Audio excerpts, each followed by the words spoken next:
Everyone, welcome back to my YouTube channel. अगर आपको मेरी वीडियोस पसंद है तो प्लीज़ एक लाइक कमेंट और सब्सक्राइब कर ज़रूर बताना आपको ये कैसा लगा। तो चलिए हम आज का पार्ट स्टार्ट करते हैं। तो पिछले पार्ट में हमने देखा था वांग जी का रट आ गया था और विंग को बेचैनी से महसूस हो रहा था क्योंकि उसने देखा था वांग जी को कितना ज़्यादा पसीना आ रहा था। वांग जी की तबीयत ठीक नहीं लग रही थी। विंग को अंदाज़ा भी नहीं था कि रट में क्या होता है, इसीलिए वो वांग जी के पास जाने के लिए बेचैन हुए जा रहा था और लैंग शुई ने उसके लिए गेट को भी खोल दिया था।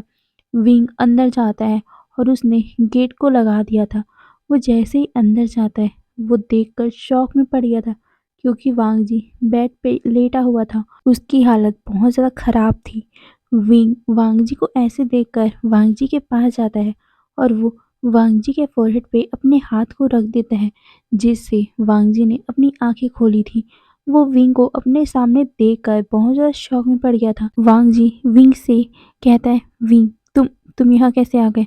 मैंने तुम्हें बोला था ना तुम यहाँ नहीं आओगे, जाओ यहाँ से। ये बोलकर वो उसके हाथ को अपने फोरहेड से हटाता है और खुद उठकर विंग को बाहर धक्का बाहर जाने के लिए धक्का दे रहा था और वो बोल रहा था कि यहाँ से जाओ, मैं तुम्हें हट कर दूंगा।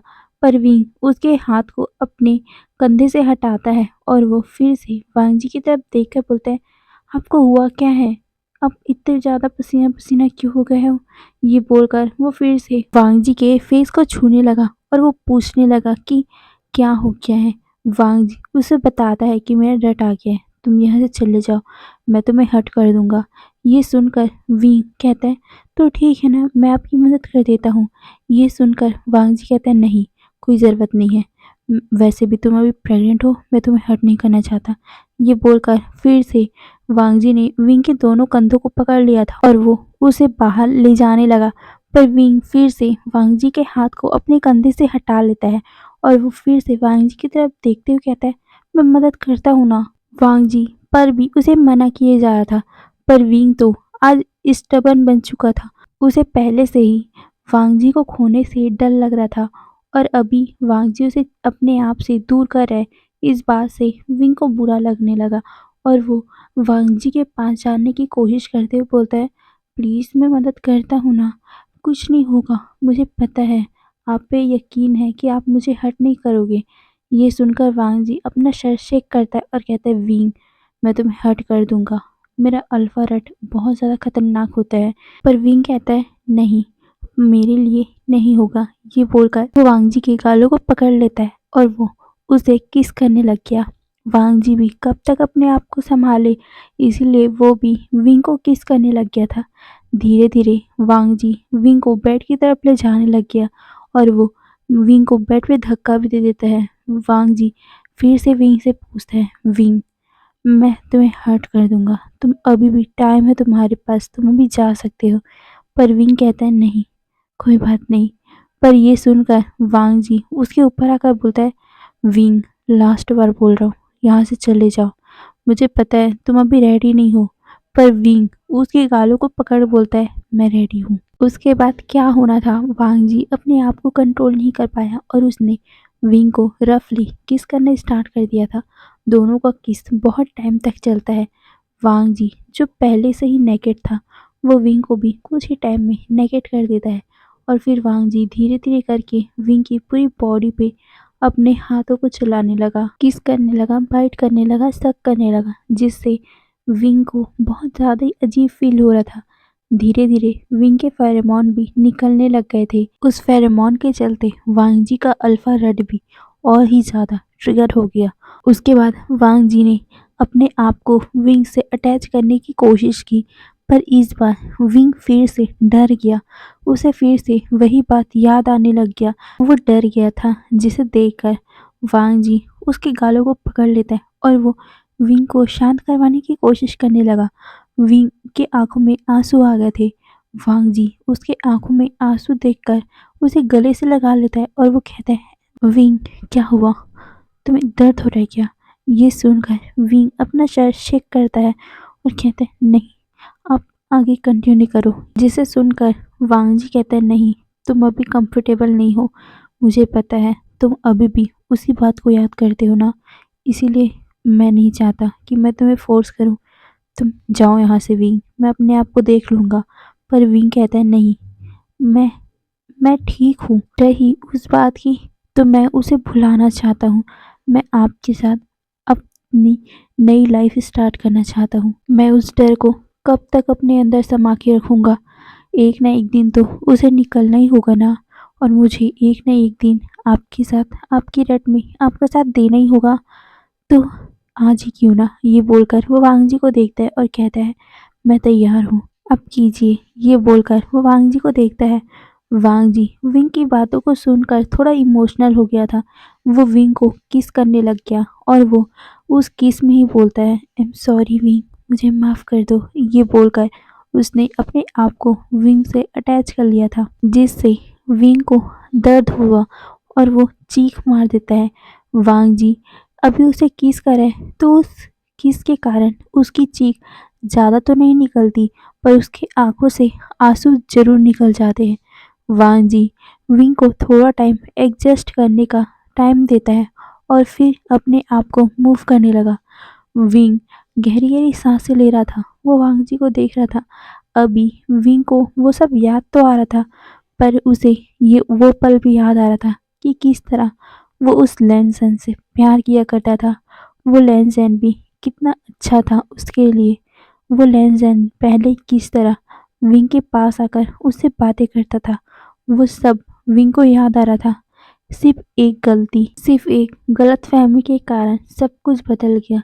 सब कुछ यही सोचते हुए विंग के आंखों से आंसू निकलने लगे थे।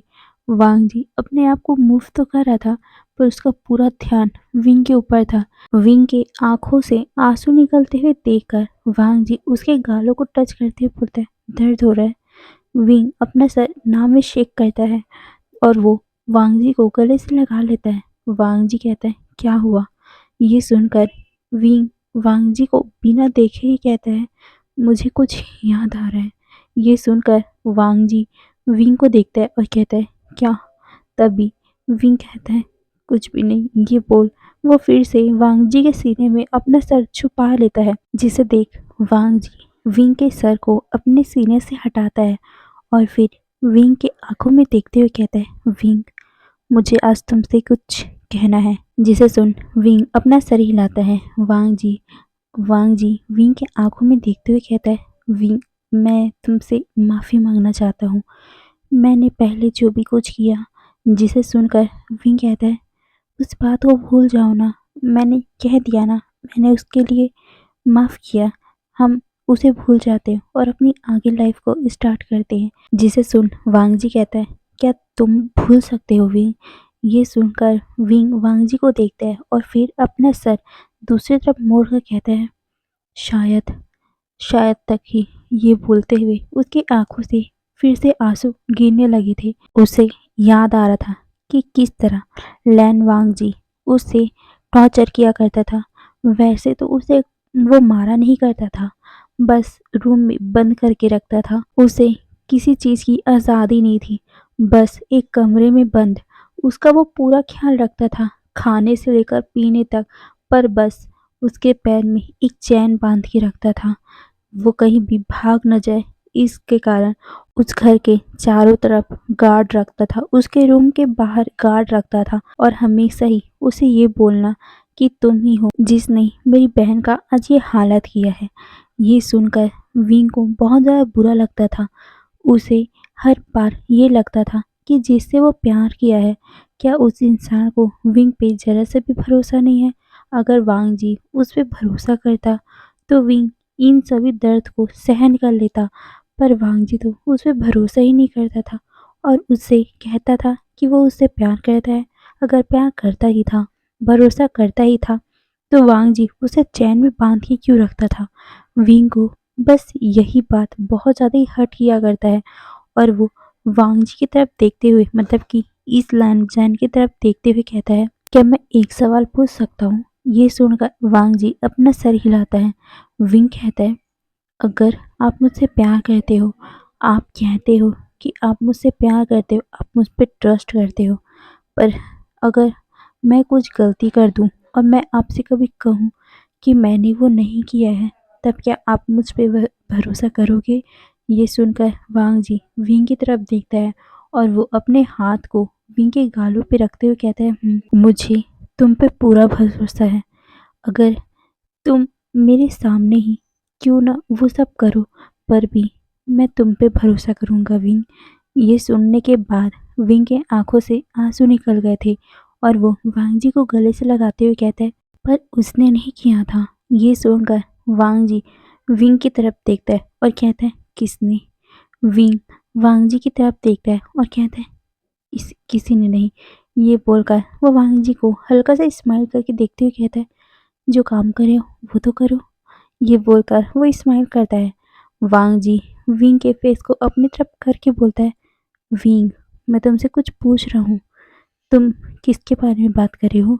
ये सुन विंग कहता है, मैं मैं उस इंसान के बारे में बात कर रहा हूँ जिसने कहा तो था वो प्यार करता है, पर कभी अपने प्यार पर भरोसा नहीं किया। ये सुनकर वांग जी विंग की तरफ ही देख रहा था। वांग जी विंग के आंखों में देख रहा था। वो कहता है, किसके बारे में बात कर रहे हो? ये सुनकर विंग मुस्कुराता है और कहता है, छोड़ो ना उस बारे में, हम क्यों बात करें? मैं उस बात को भूलना चाहता हूँ, उस इंसान को भूलना चाहता हूँ। उस इंसान से मैं अब दिलो जान से नफरत करता हूँ। उसने कहा था कि वो मुझसे प्यार करता है, पर कभी भी उसने प्यार दिखाया ही नहीं। हाँ, उसने मुझे कभी मारा नहीं, पर उसने सच में मुझे जिंदा छोड़ा भी नहीं। हर पल उसने मुझे तड़पाया है। वो दिन भर कहता तो था कि वो मुझसे प्यार करता है, वो कहता तो था कि उसे मुझ पर भरोसा है, पर अगर कोई उसे आकर बोल देता था कि इसने ही वो सब किया है, तो उसको ज़रा सा भी मुझ पे भरोसा नहीं होता था। वो उस बात को आसानी से मान जाता था। उसने मुझे कैद करके रखा हुआ था। उसने मुझे बेड़ियों से बांध के रखा हुआ था। हाँ, मैं उस पूरे मैंशन में घूम तो सकता था, पर उस मैंशन से कभी बाहर नहीं जा सकता था। एक कैदी बना रखा था। आप ही बताओ, क्या कोई जिस इंसान से प्यार करता है उसे बंदी बना के रखता है? क्या इस तरह रखता है? वांग जी सिर्फ विंग की बातें सुन रहा था। वांग जी को अपने दिल में दर्द हो रहा था। वो विंग के गालों को पकड़ बोलता है, विंग। पर विंग कहता है, मैं आपको एक कहानी सुनाऊं? बहुत मज़ेदार की कहानी है ये। ये सुनकर वांग जी विंग को देखता है। विंग कहता है, चलो आपको ये कहानी मैं सुना ही देता हूँ। एक छोटा सा बच्चा था। वो ऑर्फन में पला बढ़ा था, पर ऑर्फन में उसे एक दिन दो बच्चे मिले। वो बच्चों के साथ बहुत खुशी खुशी खेला करता था। वो बच्चे बहुत अमीर फैमिली से थे। हर बार वो बच्चे उस ऑर्फन बच्चे से मिलने आया करते थे। वो बच्चा धीरे धीरे बड़ा होता गया। वो बच्चे के दिल में एक लड़के के लिए फीलिंग बढ़ती गई, पर वो उसे बता नहीं पाया क्योंकि उसका मानना था कि वो एक गे है, तो वो दूसरा पर्सन तो गे नहीं होगा। इसीलिए उसने अपनी फीलिंग को छुपा के रखा। फिर ऐसे ही फिर दिन बीतते गए। एक दिन उस ऑर्फन बच्चे को पता चला कि उन दोनों बच्चे के माता पिता चल बसे हैं, वो अब नहीं रहे। ये सुनकर उस बच्चे को भी बहुत ज़्यादा बुरा लगा। उसके बाद वो दोनों बच्चे उस बच्चे से मतलब कि उस ऑर्फन बच्चे से मिलने कम ही आया करते थे, पर हाँ, जब भी आते थे वो बच्चा बहुत ज़्यादा खुश हुआ करता था क्योंकि उसे उसके प्यार से मिलने का मौका मिलता था। पर एक दिन उसे पता चला कि उसका प्यार इस शहर को, इस देश को छोड़ के जा रहा है। वो दूसरे देश में जा रहा है। उसे बहुत ज़्यादा बुरा लग रहा था। वो अपनी फीलिंग को उसे बताना चाहता था, पर वो कम से कम 15 साल का तो था। वो अपनी फीलिंग को बता नहीं पाया और वो लड़का वहाँ से चला गया। पर हाँ, उसकी बहन यहीं रुक गई। उस लड़के के जाने के बाद वो ऑर्फन बच्चा बहुत ज़्यादा उदास रहने लग गया था, पर उस लड़की के चलते वो बहुत ज़्यादा खुश भी रहने लग गया था क्योंकि कम से कम उसकी एक दोस्त तो उसके पास है। वो लड़का उस लड़के को भूलने की कोशिश कर रहा था, पर वो कभी भुला ही नहीं पाया। धीरे धीरे करके वो ऑर्फन लड़का बड़ा होता गया और एक दिन उसे पता चला कि उसकी दोस्त उससे प्यार करती है। उस लड़के ने उसे मना किया, पर वो लड़की जिद पे अड़ गई थी और उसने अपने आप को मारने की कोशिश की। तब जाकर उस लड़के ने, उस ऑर्फन बॉय ने उस लड़की के क्या प्यार को एक्सेप्ट किया। पर वो लड़का कभी भी अपने पहले प्यार को भुला ही नहीं पाया, पर वो चाहता था कि अब जो उसके पास है वो उसी के साथ खुश रहे। इसीलिए वो उस लड़के को भुलाने की कोशिश करने लगा। पर एक दिन वो अपने गर्लफ्रेंड से मिलने जा रहा था क्योंकि उसका बर्थडे था। उसे बहुत ज़्यादा लेट हो गया था, पर भी वो अंदर गया। पर अंदर जाते ही वो शॉक में पड़ गया क्योंकि वो लड़की किसी लड़के को किस कर रही थी। ये देखकर उस ऑर्फन बॉय को बहुत ज़्यादा बुरा लगा, पर वो अपनी दोस्त के लिए खुश था क्योंकि उस लड़के के साथ रहकर उस लड़की को कोई खुशियाँ मिल भी तो नहीं रही थी, उसे उस तरह का प्यार नहीं मिल रहा था। इसीलिए वो अपनी दोस्त के लिए खुश था और वो वहाँ से चला गया था। फिर वो अपना काम में बिज़ी हो गया, पर हाँ, वो अपनी दोस्त को कॉल करना भूलता नहीं था। वो बार-बार अपने मोबाइल को देखता रहता था, पर उसकी गर्लफ्रेंड का मतलब कि उसकी दोस्त का कॉल लग ही नहीं रहा था। वो उसके घर की तरफ भी जाना चाहता था, पर उसका घर का ताला लगा हुआ था, तो वो अंदर जा ही नहीं पाया और फिर से वो वापस अपने काम में लग गया। उसे आजकल बहुत सारे काम मिल रहे थे, इसी कारण उसे ज़्यादा टाइम ही नहीं मिल रहा था उस लड़की के पास जाने के लिए। और शायद उस लड़के को भी लगा था कि वो लड़की ब्रेकअप करना चाहती है, वो उससे मिलना नहीं चाहती, इसीलिए वो लड़का भी उसे इग्नोर करके अपने काम में लग गया था। पर एक दिन सब कुछ बदल गया। एक दिन वो अपने ऑफिस में काम कर रहा था, पर कुछ लोग आए और उसे उठाकर ले गए और फिर उसे किसी इंसान के सामने गिरा दिया गया। उस लड़के को कुछ भी समझ नहीं आया कि ये पर्सन है कौन, पर जब उसने ऊपर देखा वो शॉक में चला गया था। वो उस पर्सन को बहुत अच्छे से जानता था। वो पर्सन और कोई नहीं, वो पर्सन था जिससे वो लड़का प्यार करता था। वो लड़का जब उस पर्सन को देखा था, पहले तो उसके मन में आया था, क्या वो मुझसे मिलने आया है? पर नहीं, ऐसा नहीं था। उस लड़के ने उसे बहुत ज़्यादा परेशान किया और फिर बताया कि उसकी बहन गायब है कुछ दिनों से, उसका कुछ पता नहीं है। वो लड़का भी बहुत ज़्यादा शॉक में पड़ गया था। उसे भी नहीं पता था कि आखिर क्या हुआ है, पर उसने बताया भी उस लड़के को कि वो नहीं जानता, वो लड़की किसी और के साथ थी। पर उस लड़के को ज़रा-सा भी उसके ऊपर यकीन नहीं था। वो लड़का बोलता रहा कि उसकी कोई गलती ही नहीं है, उसने कुछ किया नहीं है, पर भी उसने उसके ऊपर विश्वास ही नहीं किया और उस लड़के को, उस ऑर्फन लड़के को एक कमरे में बंद कर दिया गया। कई दिनों तक वो चीखता रहा कि उसकी कोई गलती नहीं है, पर उसकी कोई नहीं सुना। एक दिन वो लड़का उसके पास आया और उससे पूछा कि कहाँ है उसकी बहन, पर वो क्या बताता, उसे खुद नहीं पता कि उसकी बहन कहाँ है, इसीलिए उसने साफ-साफ बोल दिया कि उसे नहीं पता उसकी बहन कहाँ है। उसने तो एक पर्सन के साथ देखा था उसे लास्ट बार। ये सुनकर उस लड़के ने पूछा था कि आखिर वो पर्सन कौन है, तो उस ऑर्फन लड़के ने बताया था कि उसे नहीं पता क्योंकि उसने सच में उसका चेहरा नहीं देखा था, पर उसे तब भी यकीन नहीं आया और फिर से उसने उस लड़के को उसी कमरे में बंद कर दिया। फिर से कई दिनों तक वो उस कमरे में बंद रहा। उसे घुटन सी महसूस होती थी वहाँ। वो कभी भी एक कमरे में कई दिनों तक बंद रहा ही नहीं, इसीलिए उसे यहाँ घुटन सी महसूस हो रही थी। वो एक दिन उस लड़के से बोल भी देता है कि उसे यहाँ पर नहीं रहना, वो वहाँ से भागना चाहता है। पर ये सुनकर उस लड़के को बहुत ज़्यादा गुस्सा आया और उसने पहली बार उस लड़के के ऊपर हाथ उठाया था। वो ऑर्फन लड़का टूट गया था क्योंकि पहली बार उसके प्यार ने उस पे हाथ उठाया था और उस लड़के ने ज़रा सा भी दया नहीं दिखाया और वो वहाँ से चला गया था। वो लड़का वहाँ पर रोता रह गया था। उसे यकीन ही नहीं हो रहा था कि उसके ही प्यार ने, जिससे वो बचपन से प्यार करता आया, उसने उसके ऊपर हाथ उठाया, पर वो उसको भी सहन कर लिया। एक दिन वो ऑर्फन लड़के को उस रूम से बाहर तो निकाला, पर फिर से उसे काम दिया, मतलब काम करने को बोल दिया। वो वहाँ से जा भी नहीं सकता था। एक दिन वो ऑर्फन लड़का वहाँ से भागने का सोच लिया था। वो भाग भी गया था, पर फिर से उन लोगों ने उन्हें पकड़ लिया, उसे पकड़ लिया और उस दिन उस लड़के ने उसको बहुत ज़्यादा टॉर्चर किया, उसे मारा, एक कमरे में चैन से बांध के रख दिया था।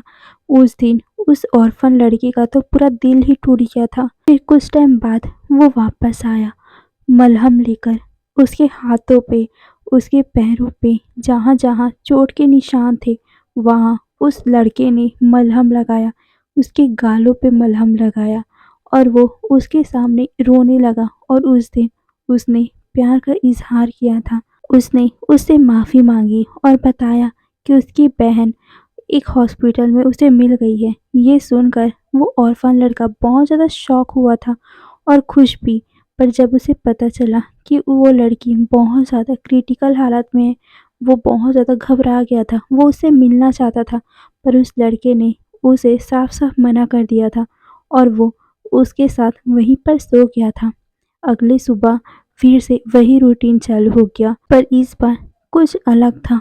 वो लड़का उस ऑर्फन के साथ बहुत अच्छे से उसे ट्रीट करने लगा। वो प्यार से उसे अपने हाथों से खाना खिलाने लगा, उसे अच्छे से ट्रीट करने लगा पर कभी भी उस घर से बाहर जाने नहीं दिया, जिससे उस ऑर्फन लड़के को बहुत ज़्यादा तकलीफ होती थी। उसे बाहर जाना था, बाहर का मौसम देखना था। कई महीनों से उसने बाहर का सीन नहीं देखा, इसीलिए वो उस लड़के को बोला भी था कि उसे बाहर जानी है। पर इस बात में भी उस लड़के को गुस्सा आ गया और उसने उसको डांटा, जिस बात से वो लड़का सहम सा गया था। और उसने उस दिन से फिर से उससे बाहर जाने की जिद नहीं की। हाँ, इस बार वो उस लड़के को कुछ करता तो नहीं था पर ऐसा भी नहीं था कि उसे उस लड़के को पूरी तरह आज़ादी मिल गई हो। पूरे मेंशन में गार्ड्स ही गार्ड रहते थे, उसके आगे पीछे चारों तरफ सिर्फ गार्ड। उससे उस लड़के को सफोकेशन महसूस होती थी। वो बोलना चाहता था कि उसे ये अच्छा नहीं लगता पर वो उस लड़के के गुस्से से भी डरता था, इसीलिए कभी हिम्मत नहीं जुटा पाया। पर एक दिन उसने सोच लिया था कि वो उससे बात करेगा, इसीलिए वो उसका इंतज़ार कर रहा था। पर जब उसने देखा कि कोई आ रहा है, वो सामने की तरफ देखता है और वो बहुत ज़्यादा ही शॉक में पड़ गया क्योंकि उसकी दोस्त उसके सामने व्हील चेयर पे आ रही थी। वो ऑर्फन लड़का बहुत ज़्यादा खुश हो गया और वो उस लड़की से मिलने के लिए भागता हुआ आ रहा था। पर वो लड़की उस ऑर्फन लड़के को देखकर बहुत ज़्यादा पैनिक करने लगी, जिसे देखकर उस लड़की का भाई बहुत ज़्यादा उस ऑर्फन लड़के पे गुस्सा हो गया और वो फिर से उसे बोलने लगा कि शायद तक वो उसी ने किया है, बस उसे वो बहका रहा है कि किसी और ने किया है। पर उस लड़के ने कुछ भी नहीं किया था। उसने बोला भी कि उसकी कोई गलती नहीं है, उसने सच में उस लड़की को किसी और के साथ देखा था, किसी और ने उसको ये सब किया है। पर उस लड़के को ज़रा सा भी यकीन नहीं हुआ। क्या प्यार में ऐसा होता है? प्यार में तो यकीन होता है ना। पर उस लड़के ने उस ऑर्फन पे कभी यकीन ही नहीं किया और उस ऑर्फन लड़के ने सोच लिया था कि वो उस इंसान के पास नहीं रहेगा जो उस पे यकीन ही नहीं करता। इसीलिए उसने आज भागने का ठान लिया था। वो जगह देख रहा था कि वो कहाँ से भाग सकता है पर उसे कोई मिल ही नहीं रहा था, कुछ ऑप्शन ही नहीं मिल रहा था क्योंकि चारों तरफ सिर्फ गार्ड्स ही गार्ड्स थे। और आज तो उस लड़के ने उसे बहुत ज़्यादा टॉर्चर भी किया था, तो उस ऑर्फन लड़के को बहुत ज़्यादा गिल्ट भी हो रहा था कि वो इस इंसान के साथ कैसे रुक सकता है, कैसे प्यार कर सकता है। वो पहले भागने का ऑप्शन डिलीट कर चुका था पर आज फिर से उसने वही हरकत की, इसीलिए वो भागने के लिए कुछ ऑप्शन ढूंढ रहा था पर उसे मिल नहीं रहा था। इसीलिए वो उदास होकर एक किनारे पे बैठा हुआ था। पर उस दिन उस लड़के के साथ बहुत बुरा हुआ। उसके प्यार ने उसके साथ ये बोलते हुए विंग के आंखों से आंसू गिर पड़े थे। वो रोने लग गया था और वो वांग जी को टाइटली गले लगा लेता है और वो रोते हुए कहता है उसने उसने उसके साथ, ये बोलकर वो रो रहा था। वांग जी उसके मुंह में अपना हाथ रख देता है और उसे कहता है आई एम सॉरी विंग। ये बोलकर उसने उसे बहुत टाइटली गले से लगा लिया और उसे बोलने लगा कि मुझे माफ़ कर दो विंग, मुझे माफ़ कर दो, मैंने इतनी गलती की थी। मैं उस टाइम ड्रंक था तो मुझे होश ही नहीं रहा विंग, मैंने क्या किया है, मुझे माफ़ कर दो विंग, ये बोलकर वो रो रहा था। वहीं विंग वांग जी के मुंह से ये सब सुनकर बहुत ज़्यादा ही शॉक में पड़ गया था। उसकी आंखें जो अभी रोने की वजह से बंद हो गई थी, वांग जी की बात सुनकर उसकी आंखें बड़ी बड़ी शौक में खुल गई थी। वांग जी रोते हुए कह रहा था, विंग, पर उस दिन जब तुम खाई से कूद गए थे, तब मैं तब मुझे लगा कि मेरी दुनिया ही पूरी उजड़ गई है, इसीलिए मैं तुम्हारे पीछे कूद गया था विंग। मैं सच में तुमसे बहुत प्यार करता हूँ विंग, मुझे माफ़ कर दो जो भी मैंने उस टाइम किया था, मुझे माफ़ कर दो विंग, ये बोलकर वो रो रहा था। विंग इतना ज़्यादा शॉक में पड़ गया था कि वो कुछ रिएक्ट ही नहीं कर पाया। वो बस सीलिंग की तरफ देख रहा था।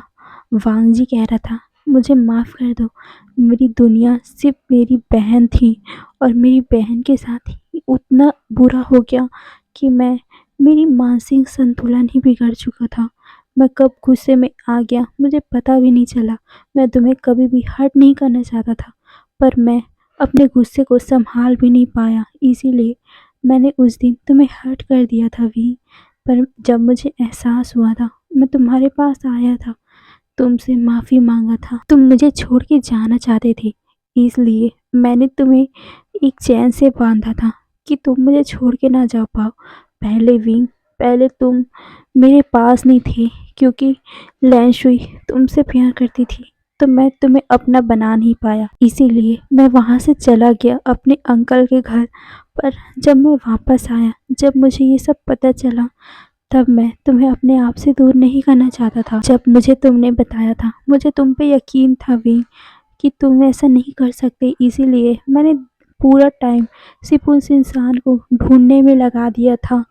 मैंने उस इंसान को पूरी दुनिया में ढूंढ निकाला भी, पर मुझे कुछ भी पता नहीं चला। इस कारण मैं फ्रस्ट्रेट हो गया था। मुझे फ्रस्ट्रेशन था कि मेरी बहन के साथ जो भी कुछ हुआ, उसका मैं कुछ भी पता नहीं लगा पा रहा हूँ। उसी फ्रस्ट्रेशन में मैंने तुम पे हाथ उठा दिया था। मुझे माफ़ कर दो, मैं अपने गुस्से को कंट्रोल नहीं कर पाता था उस टाइम। ये बोलकर वो रो रहा था और कह रहा था, विंग, मैं तुम्हें बस अपने आप से दूर नहीं करना चाहता था, इसीलिए मैंने तुम्हें उस घर में कैद कर लिया था। पर प्लीज़ मुझे माफ़ कर दो, सिर्फ मैं तुम्हें दूर नहीं करना चाहता था, इसीलिए मुझे ज़रा सा भी अंदाज़ा नहीं था कि तुम इस कारण मुझसे इतनी नफ़रत करोगे। और उस दिन मैं सच में ड्रंक था, इसीलिए मैंने क्या कर दिया मुझे पता नहीं चला। तुम्हें पता है, तुम्हें देखकर जब लैंशुई पैनिक कर रही थी, उसे पैनिक अटैक आ रहा था, तो मैं बहुत ज़्यादा डर गया था। मुझे ऐसा लगा कि मेरी ज़िंदगी में जो मेरे मॉम डैड के अलावा मेरी बहन है, वो मुझे छोड़ के चले जाएगी। इसीलिए मैंने तुम्हें डाँटा था, तुम्हें जाने को कहा था, क्योंकि मैं नहीं चाहता था कि तुम्हें देखकर मेरी बहन को भी कुछ हो जाए। मैं उस टाइम बहुत ज़्यादा पैनिक था, मुझे घबराहट हो रही थी, इसीलिए मैंने उस टाइम तुम्हें डाँट दिया था। पर मैं बाद में तुम्हें मनाने के लिए आने वाला था, पर डॉक्टर ने कहा था कि तुम्हें देखकर लैंशुई बहुत ज़्यादा पैनिक करने लगी है। इसका मतलब है कि उस दिन कुछ ना कुछ हुआ होगा, इस लड़के ने ही किया होगा। इसीलिए मुझे और भी ज़्यादा गुस्सा आ गया था भी। मुझे लगने लगा था कि शायद तक तुम झूठ बोल रहे हो, क्योंकि मुझे वो लड़का कहीं मिला ही नहीं जिसे तुमने बताया था। मुझे वो लड़का मिला ही नहीं, इसीलिए मुझे लगने लगा कि तुम मुझसे झूठ बोल रहे हो। पर मेरा दिल जानता था कि तुम ये नहीं कर सकते, इसीलिए मैंने उस दिन फ्रस्ट्रेशन में ड्रिंक कर लिया था। और ड्रंक होने के बाद मुझे कुछ भी याद नहीं था कि मैंने तुम्हारे साथ क्या किया था। पर जब जब मुझे एहसास हुआ कि तुम उस रूम से भाग रहे हो, तब मैंने तुम्हारी तरफ देखा था, तुम कैसे बरसात में भाग रहे थे। मैं तुम्हारे पीछे भाग रहा था, तुम्हारे पैरों से खून निकल रहा था, फिर भी तुम भाग रहे थे। ये देखकर मैं बहुत ज़्यादा पैनिक हो गया था। मैं तुम्हें अपने आप से दूर नहीं करना चाहता था विंग, इसीलिए मैं तुम्हें पाने के लिए तुम्हारे पास भाग रहा था। पर तुम जब खाई के पास आ गए थे, तो मुझे डर लगने लगा कि मैं तुम्हें खो दूँगा। मैं तुम्हें खोना नहीं चाहता था विंग, मैं तुमसे सच में बहुत प्यार करता हूँ विंग। और जब तुम खाई से कूद गए, तो मुझे लगा कि मेरी सारी दुनिया ही तबाह हो गई। एक तरफ मेरी बहन थी, तो दूसरी तरफ तुम। जिस तरह मैं अपनी बहन से प्यार करता था, उस तरह मैं तुमसे भी प्यार करता हूँ वी। और जब तुम खाई से कूद गए थे, तो मुझे लगा कि तुम मुझसे बहुत दूर चले जाओगे। इसीलिए मैं तुम्हें पास लाने के लिए तुम्हारे पीछे कूद गया था। और उसके बाद ये बोलकर उसने अपनी आंखें बंद कर ली थी और वो रोने लग गया था। वहीं विंग ये सब सुनने के बाद इतना ज़्यादा शौक था कि उसने वांग जी को